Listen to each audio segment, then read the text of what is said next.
Welcome to Dugout Report, episode number 12. I am here with my good friend Adam Grassani, and we will be diving deeply into how the New York Yankees are doing at this moment in the season.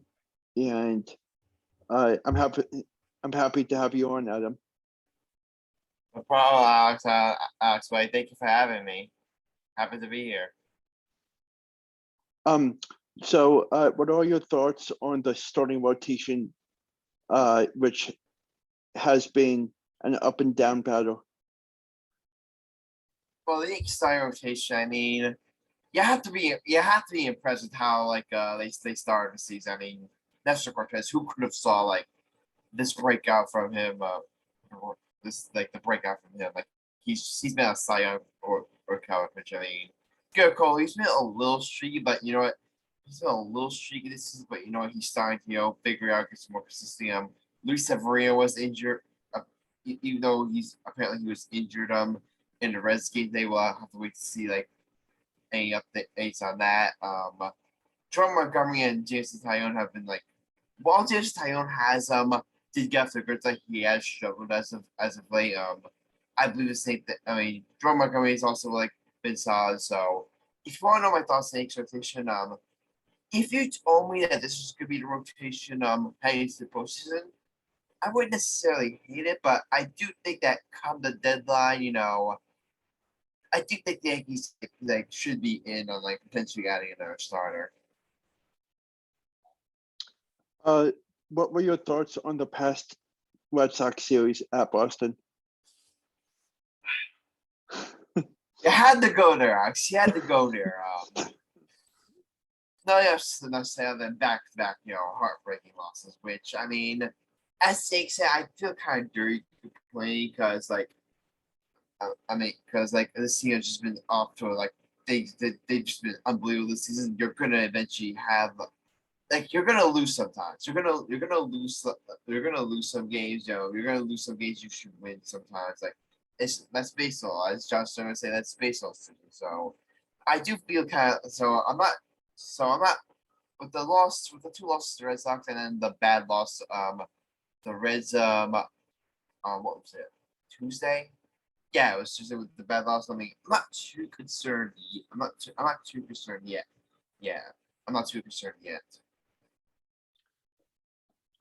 So what are your thoughts on the Mets series towards the end of this month?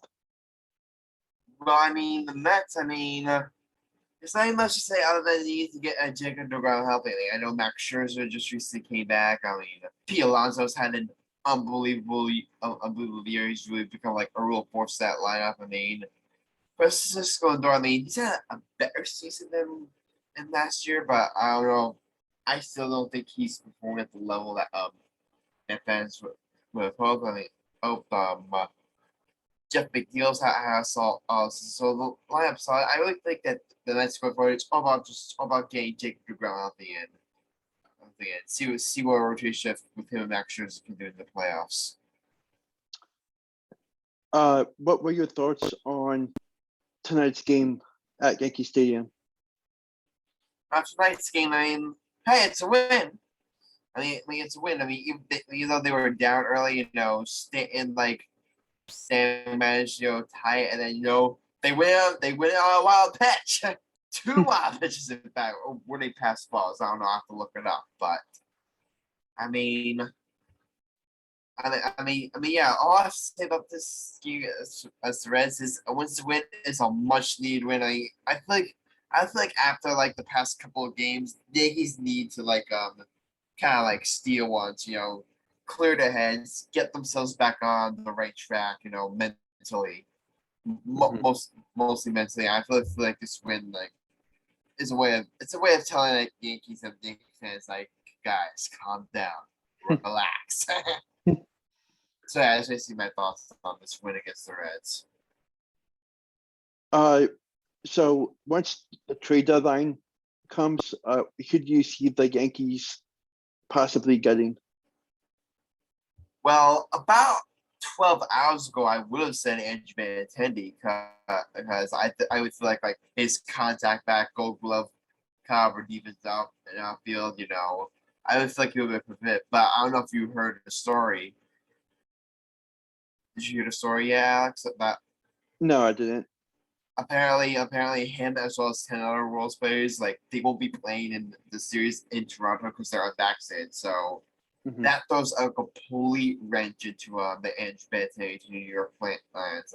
Because unless you're gonna get him for like pennies on a dollar, why would you trade for a guy who could potentially be unavailable for games against a division rival, and against a team that Vegas could ultimately could be facing in the playoffs. So I mean, I don't know. We'll have to see like if Anthony gets traded, Yankees if let's say if Anthony does get traded, Yankees, would he change his mind and get vaccinated?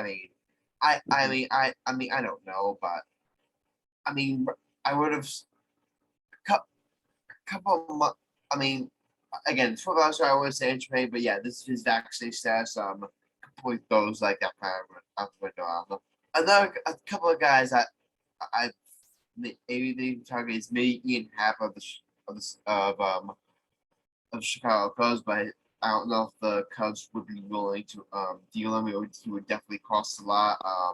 David Robinson, a package of bring D-Rob back to the Bronx as a reliever. I do think Yankees with like some injuries to the bullpen, I definitely think they need to add like some bullpen depth. And I mean, there were a lot of rumors trying Luis Castillo, but one problem is I don't think the Yankees like he's Luis Castillo is probably going to cost at least one of Anthony Volpe or Oswald Peraza. And as of right now, I do not see the Yankees parting with either one of those guys. So as far as like aggregations against the trade, I mean, at this point, I have no idea. I have no idea. One guy I did really want to mention is Joey Wendell of the Miami Marlins. I mean, I didn't see any reports linking to the Yankees, but I just feel like with IKF, I don't know if you saw this. Apparently, IKF is like top, is like is like tied for like the major. It's like tied for like the MLB lead in Arizona shortstops. Mhm. I mean, I'm not sure if that's the exact statistic, but it's something among those lines. But this is a guy who the Yankees brought in to be a defensive specialist, and he has not been that, and he has just not been that. I mean, he's not hitting for nearly enough offense.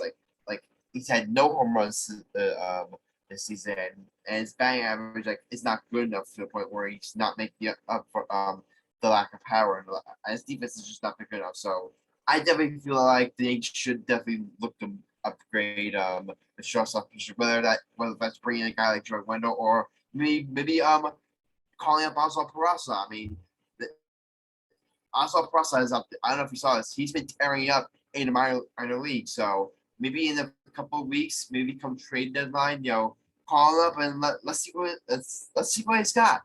Let's see what he got. Who knows? Maybe he could be the starting shortstop from October. Uh, what were your thoughts on Aaron Boone's rotation tonight, having Holmes pitch and then Chapman?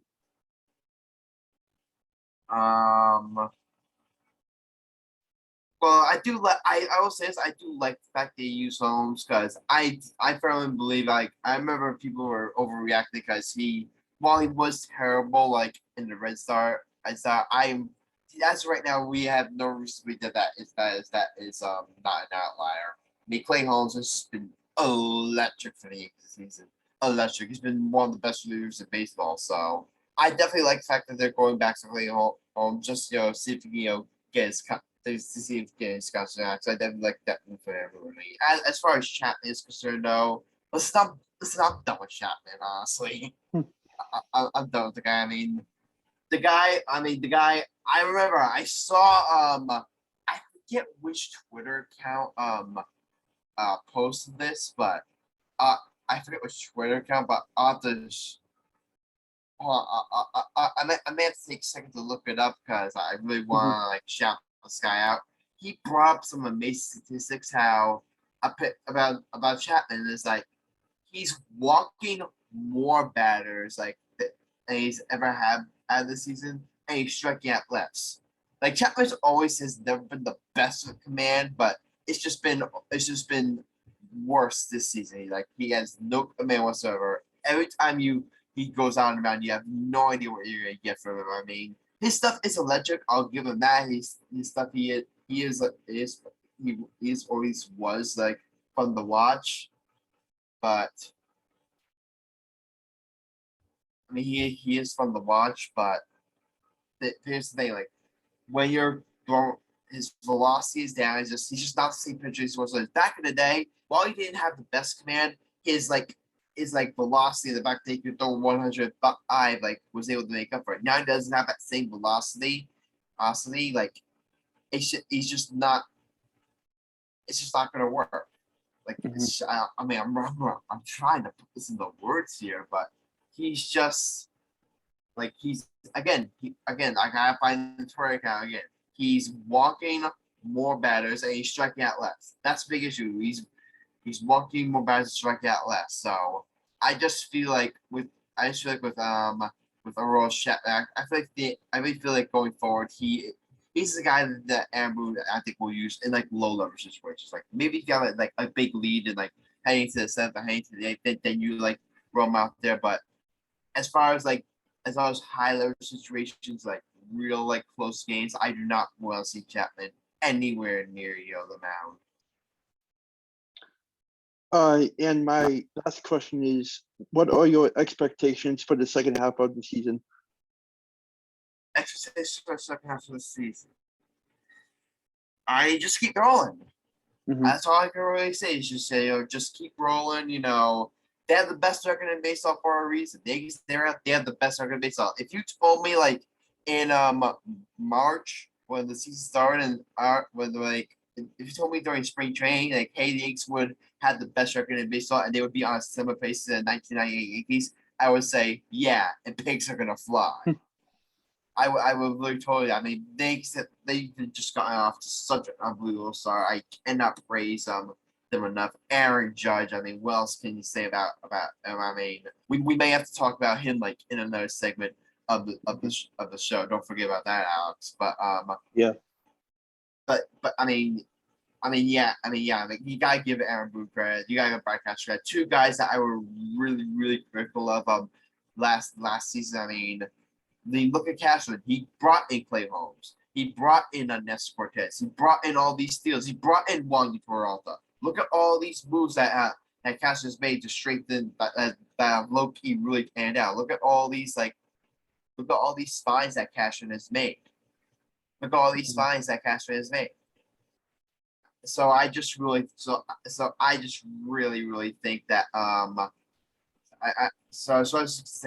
you just gotta keep it rolling. I think they should try to finish with the best record in baseball, because if you finish with the best record in baseball, that guarantees you home field advantage throughout the rest of the playoffs. And I remember seeing this in all of their postseason losses, when they lost to the Astros in 17, Red Sox in 18, Astros in 2019, and the Rays in 2020, and the Red Sox in 2021. All those series they didn't have home field advantage. All those series they have home field advantage. So I think it's really important for the Yankees to secure best record in baseball and lock up home field advantage for the playoffs. So what do you think their record will be for the month of August?